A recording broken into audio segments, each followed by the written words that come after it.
मौर्य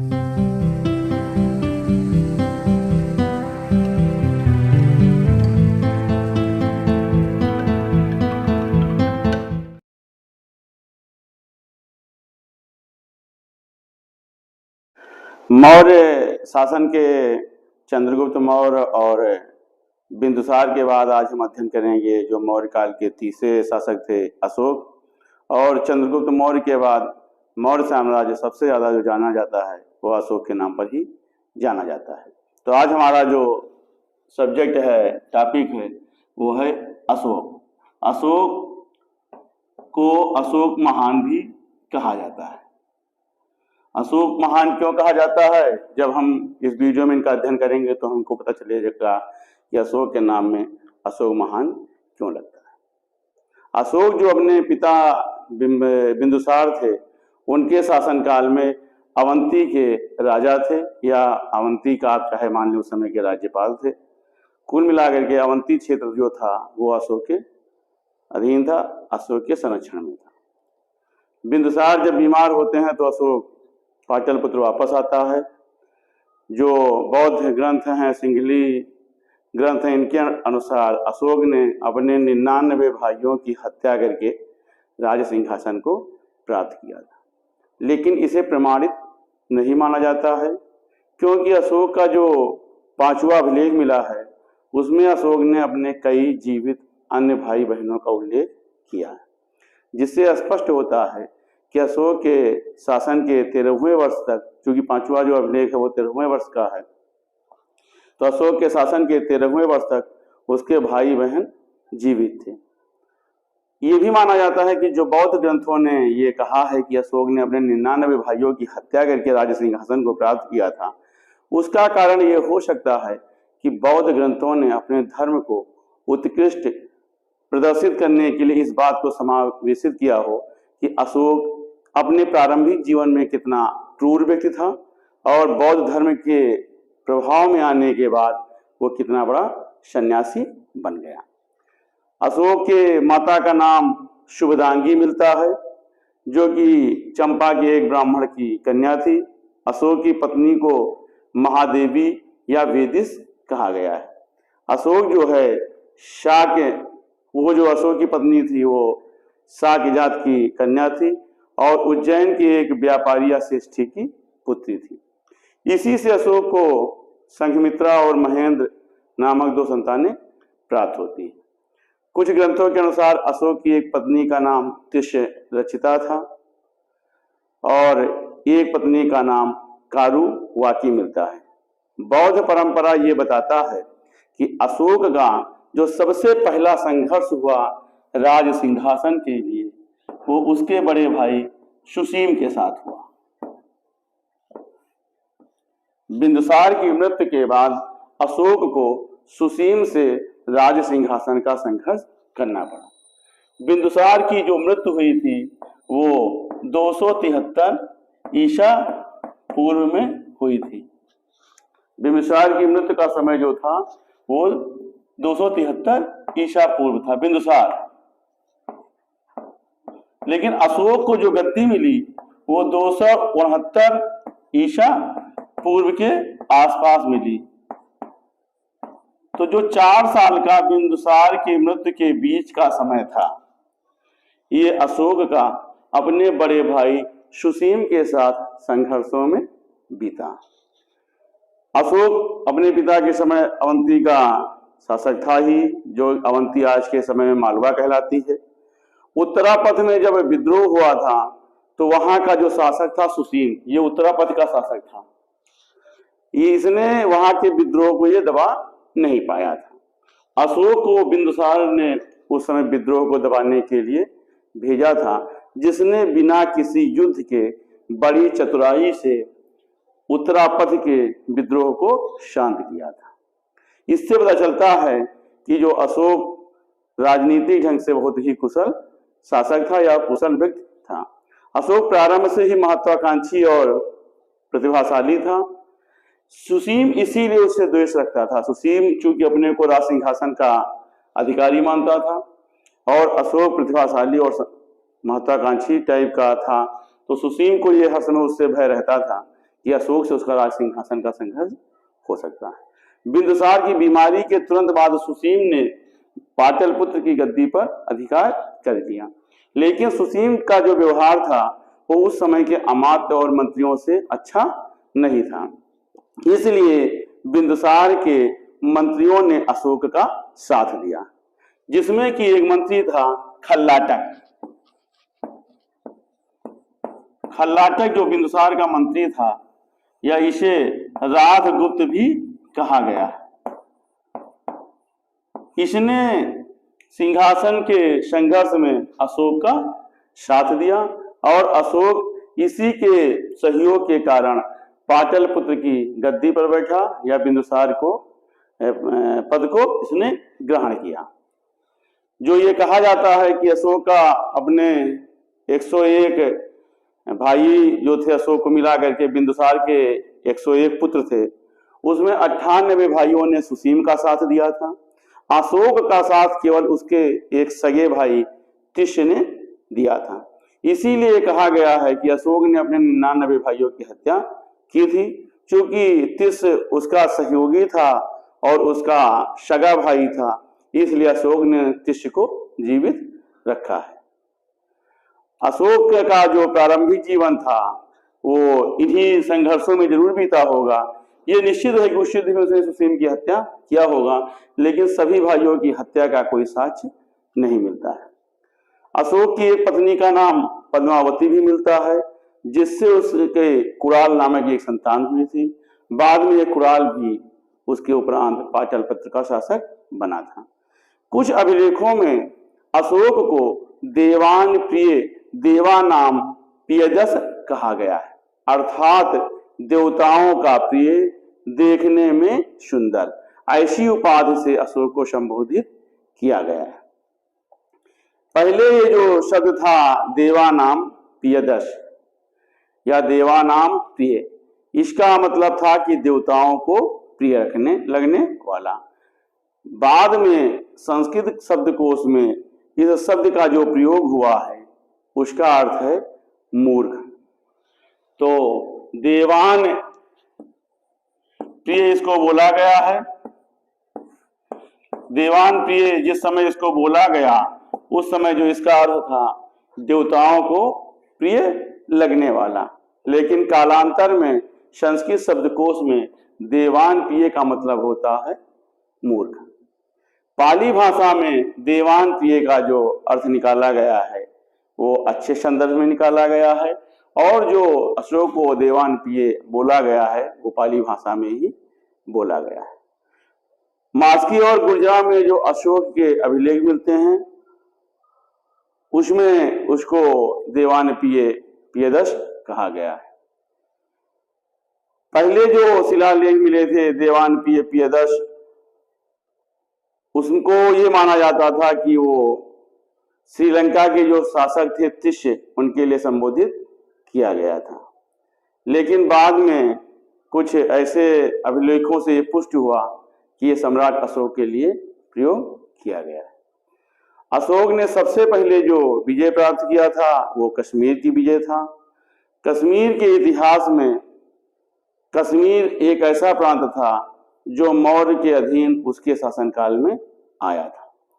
इसी जगह पर मैं आपको ये बताना चाहता हूं कि कश्मीर में जो श्रीनगर की स्थापना थी वो अशोक द्वारा की गई थी। तो श्रीनगर की जो स्थापना हुई है इसके संस्थापक कौन है? तो ये अशोक हैं। इन्होंने श्रीनगर की स्थापना की थी। ये एक महत्वपूर्ण बिंदु है जिसे आप ये समझ सकते हैं कि श्रीनगर की स्थापना किसने की थी। श्रीनगर की स्थापना करने के बाद अपने शासन के 261 ईसा पूर्व के आसपास अशोक ने कलिंग पर आक्रमण किया था। तो जो कलिंग पर आक्रमण था वो 261 ईसा पूर्व के आसपास हुआ था, अर्थात राजगद्दी पर बैठने के 8 साल बाद अशोक ने कलिंग पर आक्रमण किया था। कलिंग पर आक्रमण करने का एकमात्र कारण ये था कि उस समय काफी हिस्सा जो साम्राज्य का था वो भारत का वो अशोक के या मौर्य क्षेत्र में के अधीन था। लेकिन कलिंग एक ऐसा राज्य था जो उसकी प्रभुसत्ता को हमेशा चुनौती देता रहता था।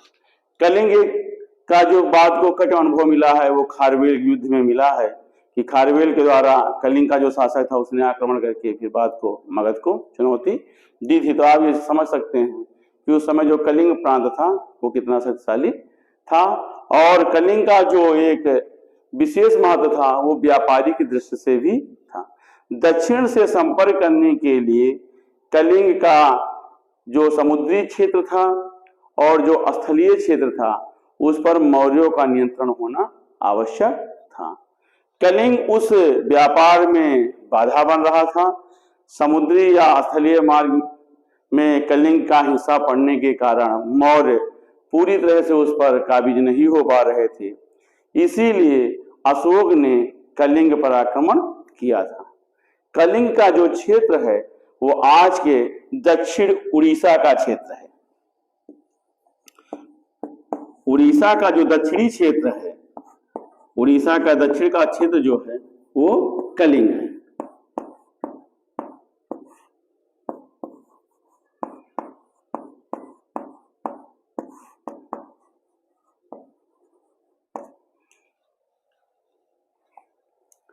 कलिंग के युद्ध के जो परिणाम है वो अशोक के 13वें शिलालेख में मिलता है। इसका जो उल्लेख है वो 13वें शिलालेख में अशोक के मिलता है। संभवतः ये माना जाता है कि उस युद्ध में लगभग 1.5 लाख लोग बंदी बनाए गए थे और 1 लाख से अधिक लोग की हत्या उस युद्ध में की गई थी, अर्थात इतने लोग मारे गए थे।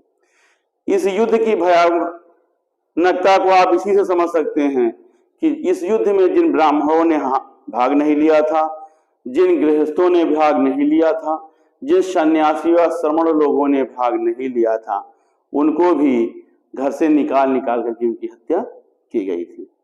अशोक को इन हत्याओं से बड़ा कष्ट हुआ और भीषण नरसंहार को उसने कलिंग युद्ध में अपने आंखों से देखा था। तो इतनी संख्या में हत्या के कारण अशोक का जो कलिंग युद्ध था वो इतिहास में एक महत्वपूर्ण युद्ध माना जाता है।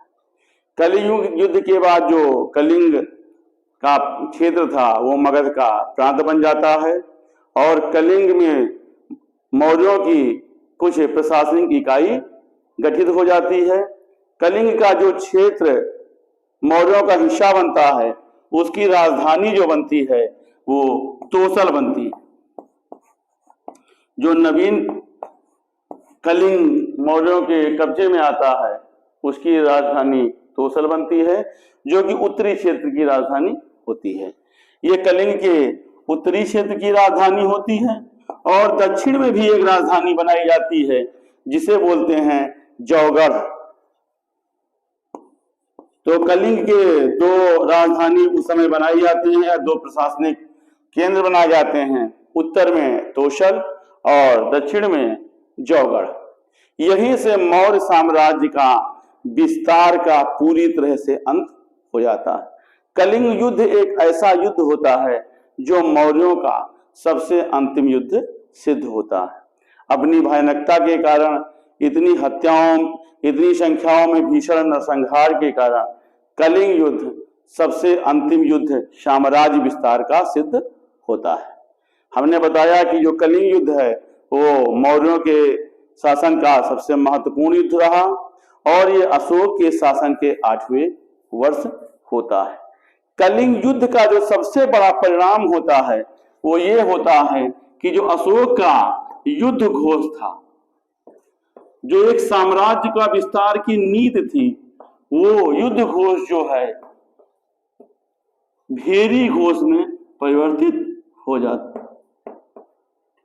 जो अशोक का युद्ध घोष था या भेरी घोष था वो जो परिवर्तित होता है, भेरी घोष का मतलब वही युद्ध की जो भेरी बजती है वो धम्म युद्ध में परिवर्तित हो जाता है या धम्म घोष में परिवर्तित हो जाता है। जो धम्म युद्ध होता है वो कोई तीर और तलवार से लड़ने वाला युद्ध नहीं होता है। धम्म युद्ध जो होता है वो बौद्धों के विकास का युद्ध होता है, अर्थात धम्म घोष एक ऐसा घोष होता है जिससे भारत का जो एक वैदिक धर्म उत्पन्न होता है वो पूरी तरह से लगभग पतन की तरफ जाता है और उस जगह पर बौद्ध धर्म का एक उदय होता है। तो अशोक को जितना हम कलिंग युद्ध से नहीं जानते हैं उतना हम अशोक को उसके धम्म के नाम से जानते हैं, अर्थात अशोक और उसका धम्म। सबसे ज्यादा जो बौद्ध धर्म का प्रचार हुआ भारत में या बौद्ध धर्म को जो अंतरराष्ट्रीय धर्म बनाया गया उसमें सबसे ज्यादा जो महत्वपूर्ण भूमिका रही वो अशोक की रही। तो अशोक और उसका धम्म अगर हम इस पर चलते हैं तो देखते हैं कि जिस समय मौर्यों में अशोक का शासनकाल था उस समय ब्राह्मण और शैव मत का ज्यादा प्रभाव था। अशोक जो स्वयं ब्राह्मण था और शैव मत का अनुयायी था, वो भगवान शिव का उपासक था। कहा जाता है कि अपने शासन के चौथे वर्ष में एक निग्रोध,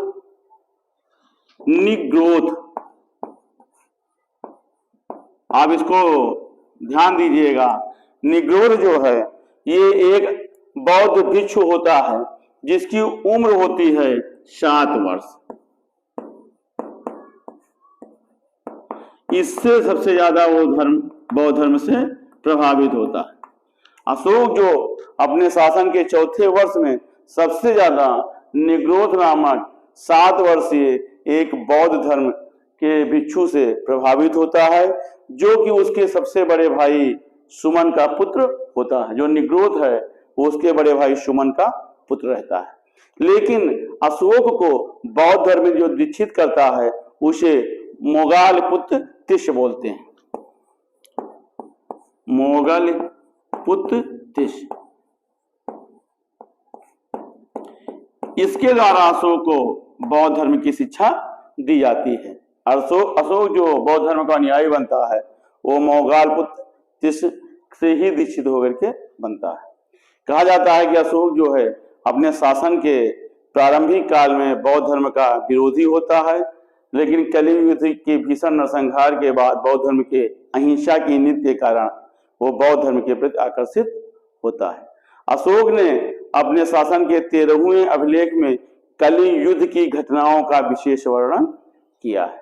अशोक का जो प्रथम शिलालेख है उसके अनुसार ये बताया गया है कि अशोक बौद्ध धर्म स्वीकार करने के बाद 5 साल तक एक सामान्य उपासक के रूप में रहता है, लेकिन अपने राज्याभिषेक के 10वें वर्ष वो संबोध की यात्रा पर जाता है। 10वें वर्ष वो जाता है संबोध की यात्रा पर। संबोध की यात्रा का मतलब है बोध गया की यात्रा। तो अपने शासनकाल के 10वें वर्ष वो बोध गया की यात्रा करता है और अपने शासन के 20वें वर्ष में वो लुम्बिनी गांव को जाता है।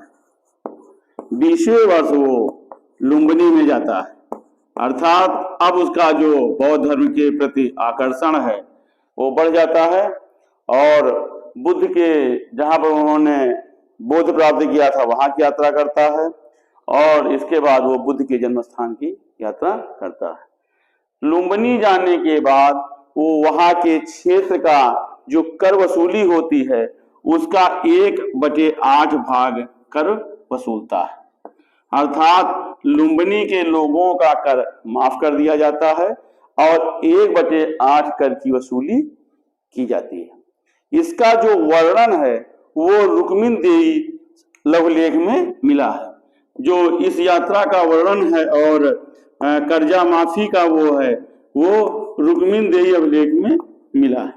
आप इसको भी नोट कर सकते हैं कि अशोक ने कहाँ का कर माफ किया था, लुम्बिनी का कितना कर माफ किया था 1/8, और इसका जो साक्ष्य है वो कहाँ मिलता है तो रुक्मिणदेयी लघु शिलालेख में मिलता है। अशोक के बौद्ध होने का जो सबसे बड़ा प्रमाण मिलता है वो भाब्रू शिलालेख है। भाब्रू शिलालेख ये बताता है कि अशोक बौद्ध था, अर्थात इसके बौद्ध होने का सबसे बड़ा जो प्रमाण है वो भाब्रू शिलालेख में मिलता है। अशोक ने बौद्ध धर्म को बात को इतना प्रसिद्ध देता है कि वो संघ में भेद करने वालों को कहता है कि आपको दंड मिलेगा। अगर संघ में कोई भेद करता है तो उसका दंड का भागीदार होने के लिए इस बात की घोषणा कराता है। अशोक ने अपने शासन में ही नेपाल की तराई में निगलीवा स्थान है, निगलीवा जो क्षेत्र है वो नेपाल की तराई का क्षेत्र है। यहां पर वो जाता है और कनक मुनि, निगलीवा में एक होते हैं कनक मुनि का जो स्तूप होता है, पौराणिक स्तूप होता है, उसका वो संवर्धन कराता है और उसके आकार को दुगना कराता है। कनक मुनि को 23वां बुद्ध भी कहा गया है। कनक मुनि को 23वां बुद्ध कहा गया है और इन्हें पौराणिक बुद्ध की संज्ञा दी जाती है। तो उनके शिला स्तूप को अशोक संवर्धित कराता है और उसको द्विगुणित कराता है, अर्थात उसका जो विस्तार है या वो स्तूप होता है उसको वो दुगना कराता है। सांची का जो एक लघु स्तंभ लेख है,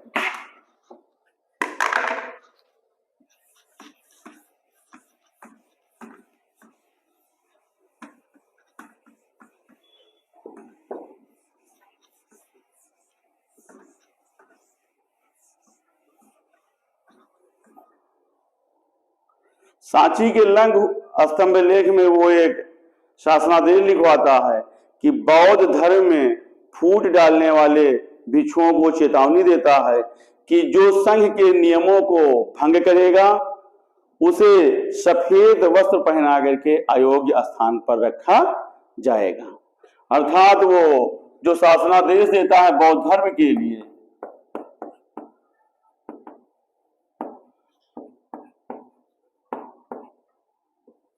बौद्ध धर्म का जो शासनादेश है उसे वो सांची के लघु स्तूप में लिखाता है,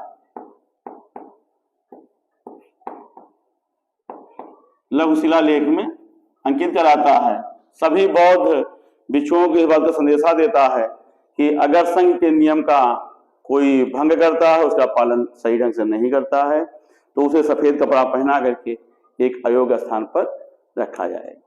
अपने अभिषेक के 18वें वर्ष अशोक राजा तिस्स जो कि श्रीलंका का होता है उसके पास वो संदेशा भेजता है कि वो बौद्ध भिक्षु बन गया है। तो ये अशोक के कुछ ऐसे जो घटनाएं हैं जो उसके अपने शासनकाल में होता है। अशोक की जो धार्मिक नीति है, अगर हम अशोक की धार्मिक नीति पर चलते हैं, क्योंकि अशोक ने अपने जीवन काल में, अपने शासन काल में जो सबसे ज्यादा महत्व दिया वो बौद्ध धर्म को दिया। तो इससे एक भ्रांति ये बनती है कि अशोक के ने बौद्ध धर्म को जब आगे बढ़ाया तो काफी धर्मों का उसने अनादर किया होगा, लेकिन ऐसा नहीं है। अशोक ने बौद्ध धर्म के अनुयायी होने के बाद भी अन्य धर्मों के प्रति जो उसकी भावना थी वो असहिष्णु नहीं थी, उनके प्रति वो सहिष्णु भावना रखता था। उसने लगभग सभी धर्मों का आदर किया था। 7वें शिलालेख में उसने इस बात को लिखाया है कि सब मतों के अनुयायी एक स्थान पर रह सकें, क्योंकि सभी धर्म आत्मसंयम और हृदय की पवित्रता को चाहते हैं। ये इसने 7वें अभिलेख में या 7वें शिलालेख में लिखाया है, जो धर्म की एकता पर बल देता है। 7वें शिलालेख में इसने सभी धर्मों के लिए इस शासनादेश को या इस तथ्य को लिखाया है कि सभी धर्म जो है वो एक दूसरे का सम्मान करें, धर्म की एकता का संदेशा ये देता है। और सभी धर्म का जो मूल भाव हो यही कहता है कि आत्मसंयम और हृदय की पवित्रता सभी धर्म चाहते हैं। इसी तरह 12वें शिलालेख में भी उसने लिखवाया है कि प्रत्येक मनुष्य को अपने धर्म का आदर करना चाहिए, लेकिन दूसरे धर्म की भी अकारण निंदा नहीं करनी चाहिए। ये इसके ने 12वें शिलालेख में लिखाया है। अशोक ने बौद्ध धर्म के साथ साथ अन्य धर्मों को भी लाभ पहुंचाया है। बिहार में एक स्थान है गया। गया में एक है बराबर की पहाड़ियां।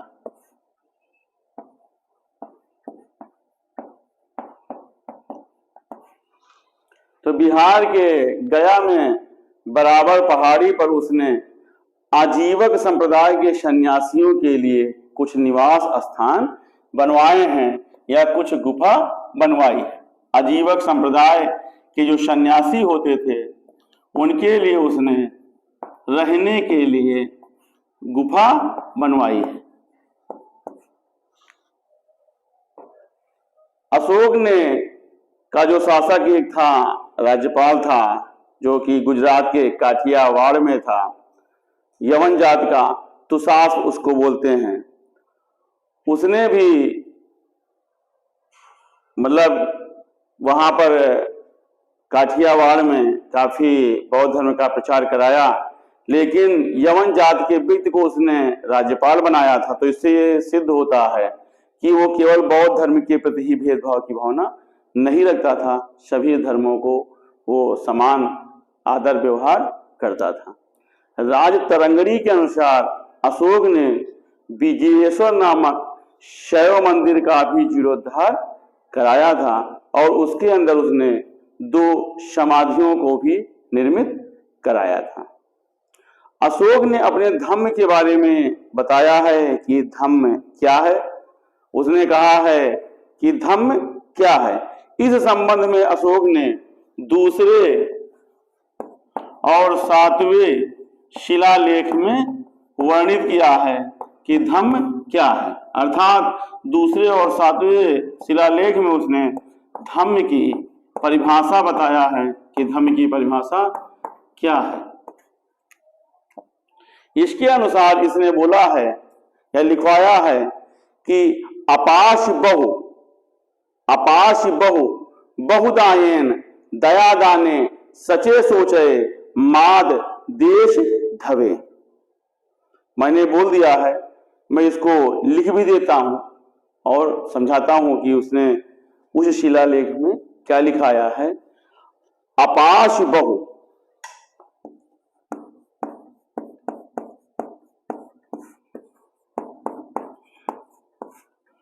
अपाश बहु बहुदायेन बहुदायेन दया दाने सचे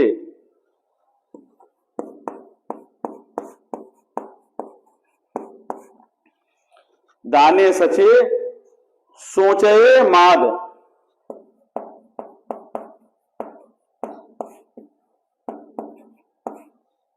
अपाश बहु बहुदायेन दया दाने सचे सोचे माद देश धवे।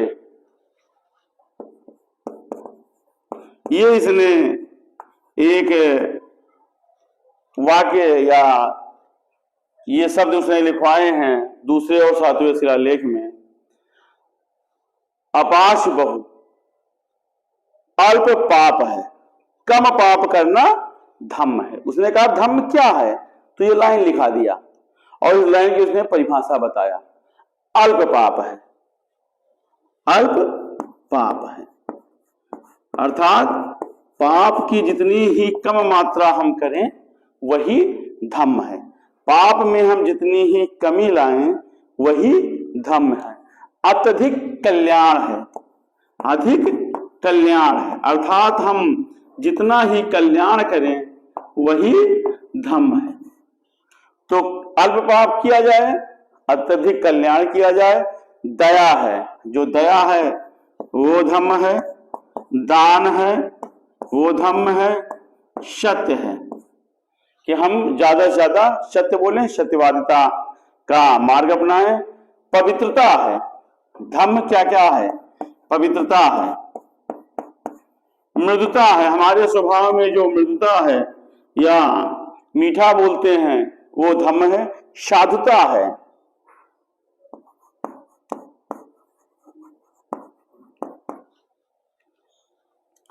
तो ये उसने बताया कि पहले बोला कि धम्म क्या है और धम्म को उसने ये लिखाया, बताया अल्प पाप है, कम पाप करना धम्म है।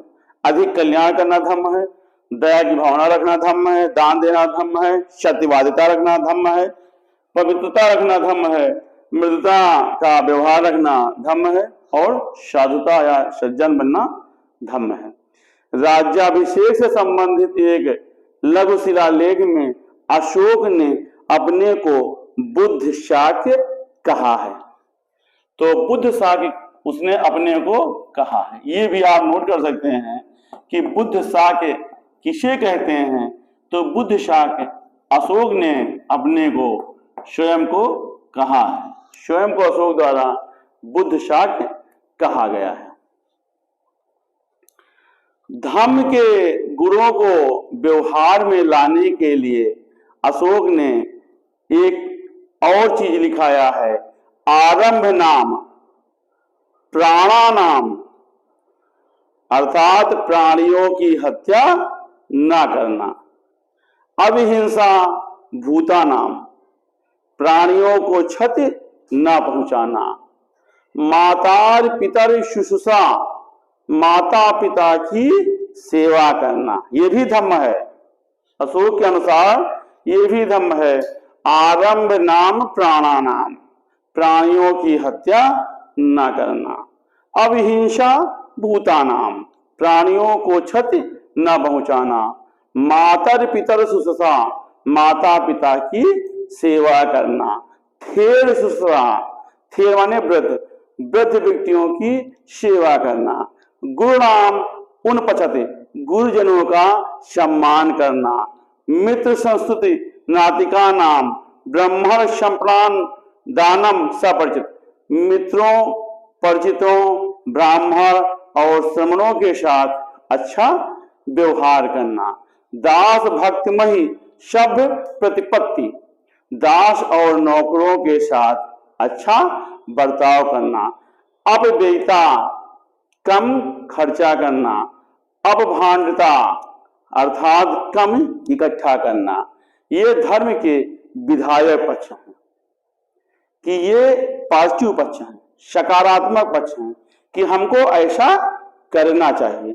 इसके साथ उसने धम्म का एक निगेटिव पक्ष दिया है, जिसे कि निषेधात्मक पक्ष भी कहते हैं।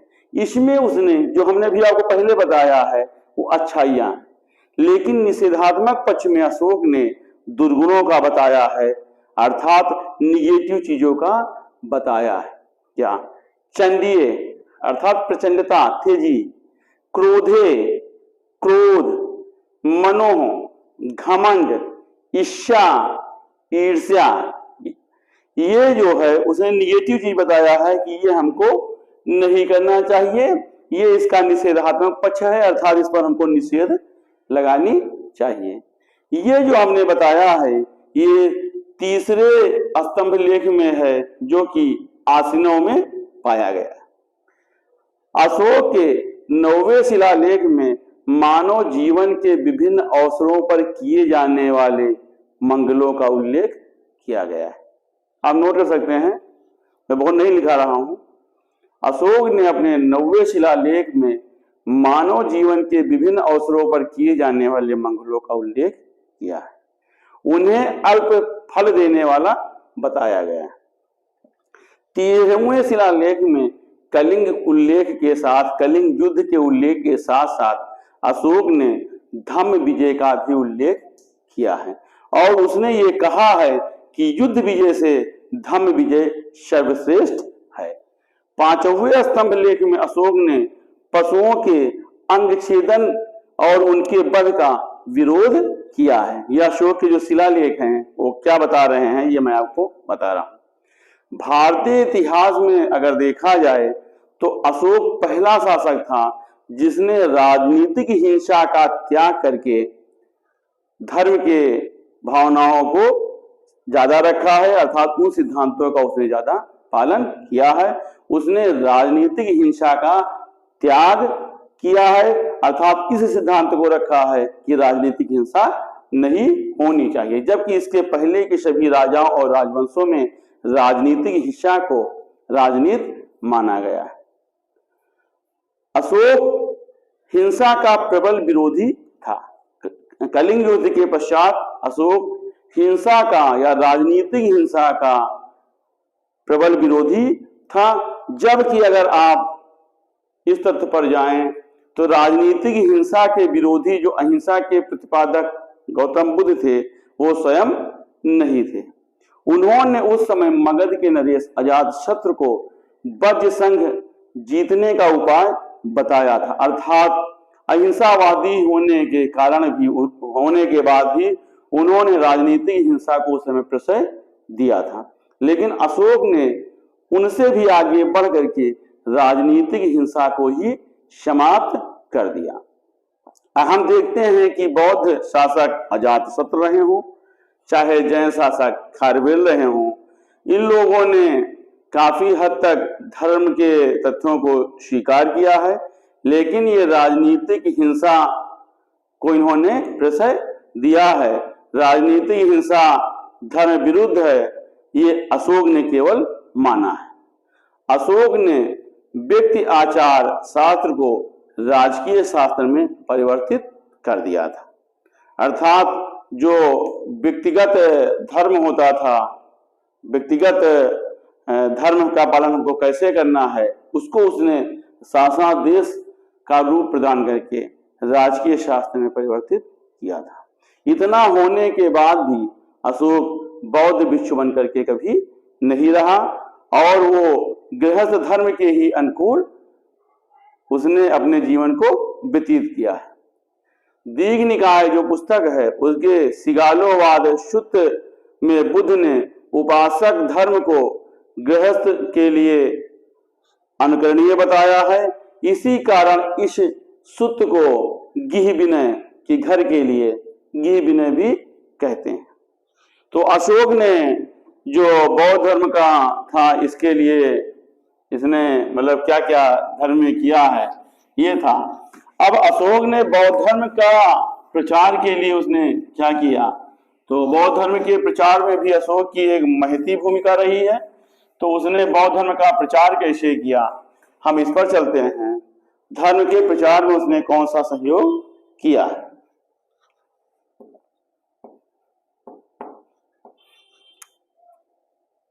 अर्थात एक जो साधारण धर्म था वो अशोक के समय में ही अंतरराष्ट्रीय धर्म बना है।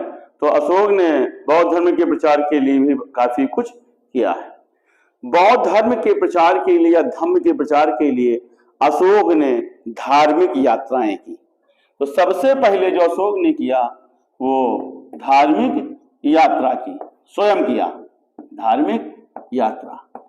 इस धार्मिक यात्रा में हमने आपको बताया कि अपने शासन के 10वें वर्ष में वो संबोध की यात्रा पर गया, अर्थात बोधगया की यात्रा पर गया, और 20वें वर्ष वो लुम्बिनी गौतम बुद्ध जी के जन्म स्थान की यात्रा पर गया और वहां के कर को उसने 1/8 किया था।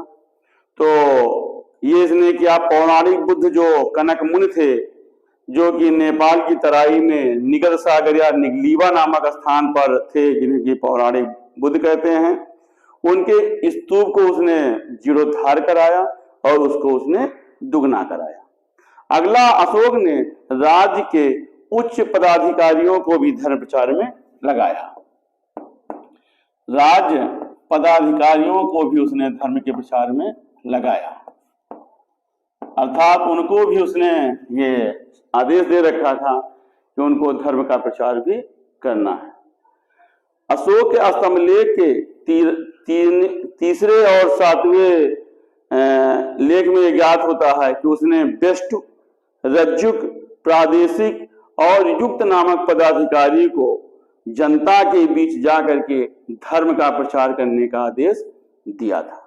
उसके सभी पदाधिकारी 5 वर्ष बाद अपने अपने क्षेत्र में दौरे पर जाया करते थे और वो सामान्य प्रशासनिक कार्यों के साथ साथ धर्म का भी प्रचार करते थे।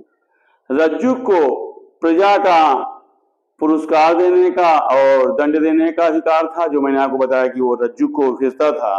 तो जो रज्जुक था, उनका पदाधिकारी होता था, वो जनता को पुरस्कार और दंड देने वाला अधिकारी होता था। इसी प्रकार हमने आपको बताया जिससे बोला वेस्टु।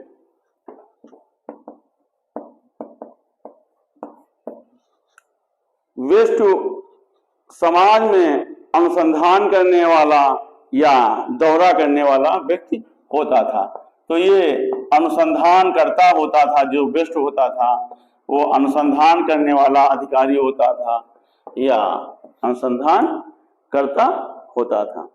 धर्म के प्रचार के लिए अशोक ने अपने साम्राज्य में धर्म श्रावण या धम्म श्रावण की नियुक्ति की थी, जिन्हें की धर्मोपदेश देने का उसने निर्देश दे रखा था। अपने अभिषेक के 13वें वर्ष में धर्म के प्रचार के लिए अशोक ने पदाधिकारियों का एक नवीन वर्ग बनाया, जिसे कि धर्म महामात्र कहा गया है। धम्म या धर्म महामात्र, ये एक नया पदाधिकारी उसने बनाया मौर्य काल में अपने शासन के 13वें वर्ष में, जिनका केवल काम होता था बौद्ध धर्म का ज्यादा से ज्यादा प्रचार करना। 5वें शिलालेख में अशोक ने स्वयं ये कहा है कि प्राचीन काल में धम्म महामात्र की कभी नियुक्ति नहीं हुई थी, लेकिन उसने अपने अभिषेक के 13वें वर्ष में धम्म महामात्र की नियुक्ति किया है। धम्म महामात्र का कार्य धर्म की एकता पर बल देना, दान से प्राप्त राशि को धर्म के प्रचार में खर्च करके उसकी व्यवस्था को देखना रहता था। अशोक बौद्ध धर्म के प्रभाव में आने के बाद पारलौकिक जीवन में आस्था रखने लगा था। उसने धर्म को लोकप्रिय बनाने के लिए जनता के बीच में इसने प्रदर्शन किया, इसी चीज का पारलौकिक प्रदर्शन भी इसने किया कि मृत्यु के बाद क्या होता है। धर्म के प्रचार के लिए इसने पारलौकिक प्रदर्शन किया। इसके अंतर्गत उसने धर्म को लोकप्रिय बनाने के लिए जनता के बीच में मृत्यु के बाद स्वर्गीय सुखों का प्रदर्शन किया कि मनुष्य को देवत्व प्राप्त करने पर स्वर्गलोक में हो जाता है, उसमें उसे वहां पर विमान मिलता है, हाथी मिलता है, अग्निस्कंद आदि का उसने विभिन्न रूपों में प्रदर्शन किया है। तो एक धर्म के प्रचार के लिए अशोक द्वारा ऐसा भी किया गया। अशोक ने पशु पक्षियों के वध पर रोक लगाई। पहले मनोरंजन के लिए लोग पशु पक्षियों की लड़ाई करके अपना मनोरंजन करते थे, अशोक ने इस पर भी रोक लगाई। अशोक ने अपने राज्य में और विदेशी राज्यों में पशुओं के उपचार की व्यवस्था की। जो औषधियां उसके राज्य में नहीं मिलती थी उसे उसने बाहर या विदेश से मंगवा करके अपने राज्य में विभिन्न स्थानों पर आरोपित कराया था। इसी प्रकार अशोक ने रास्ते में छायादार वृक्ष, आम्रवाटिका आदि भी लगवाई, विश्राम गृह बनवाए। हर आधे कोस पर उसने पानी की व्यवस्था के लिए कुएं खुदवाए थे। अशोक के धर्म और कलिंग युद्ध के साथ साथ अशोक की जो महत्ता का सबसे विशेष वर्णन मिलता है वो उसके कीर्ति स्तंभ से मिलता है।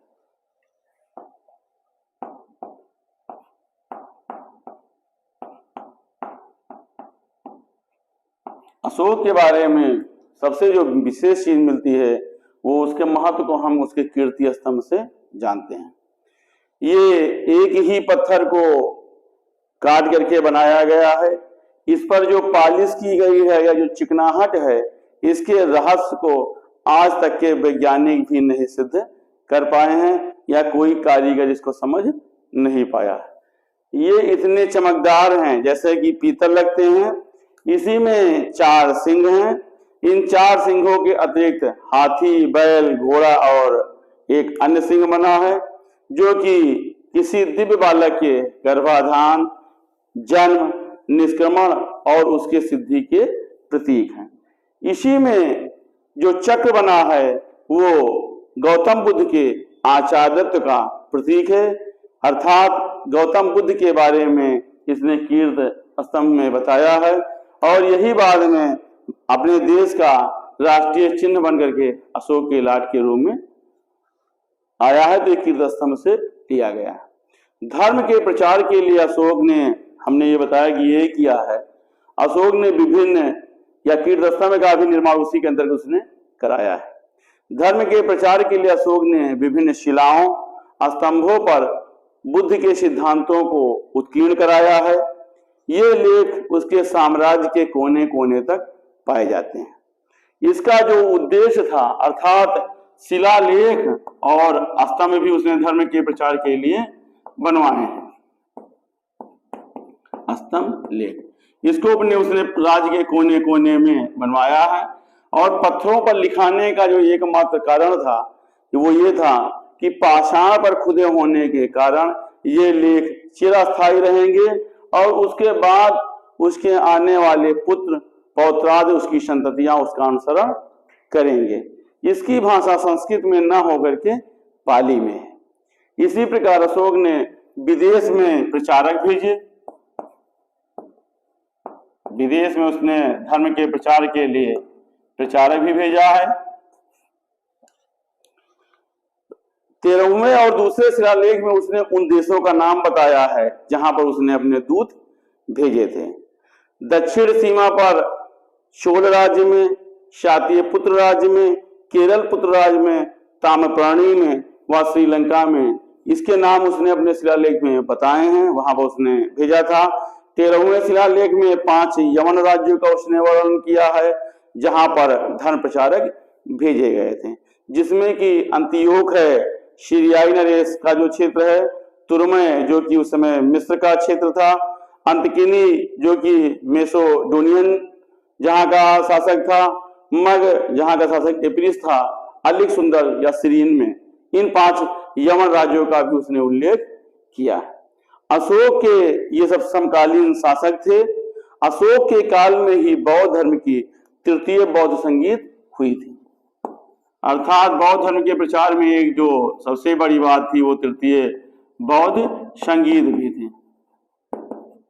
इसका भी आयोजन अशोक द्वारा कराया गया था अपने शासन काल में। अशोक ने कुछ दूत और प्रचारक भी बाहर भेजे थे, जिसमें कि उसने कश्मीर और गांधार था। कश्मीर और गांधार, इसमें उसने जिस प्रचारक को भेजा उसे मंझहिंतक कहते हैं।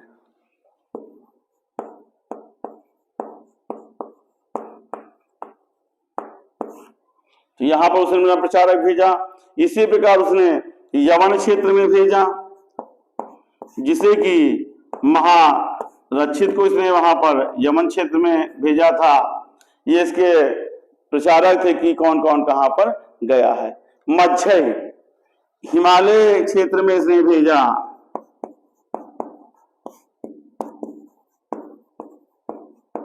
मज्झय को। इसी प्रकार अपरांतक क्षेत्र में भेजा धर्म रक्षित को। ये आप नोट कर सकते हैं कौन कौन से प्रचारक इसने भेजा था बौद्ध धर्म के प्रचार के लिए। तो ये शासक थे, जिस मतलब ये प्रचारक थे जिनको उसने भेजा है। महाराष्ट्र में भेजा महाधर्म रक्षित।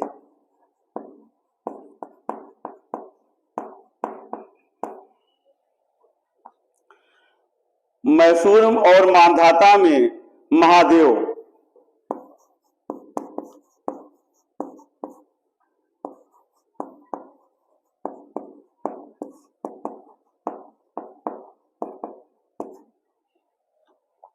अपने पुत्र महेंद्र और संघमित्रा को श्रीलंका।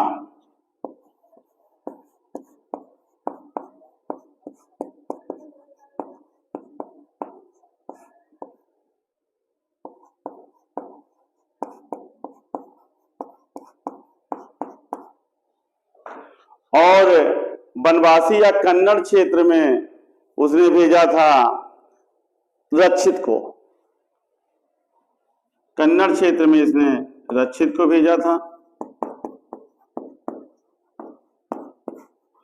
इसी प्रकार एक और इनका प्रचारक था सोन, जिसे कि उत्तर स्वर्णभूमि में भेजा था।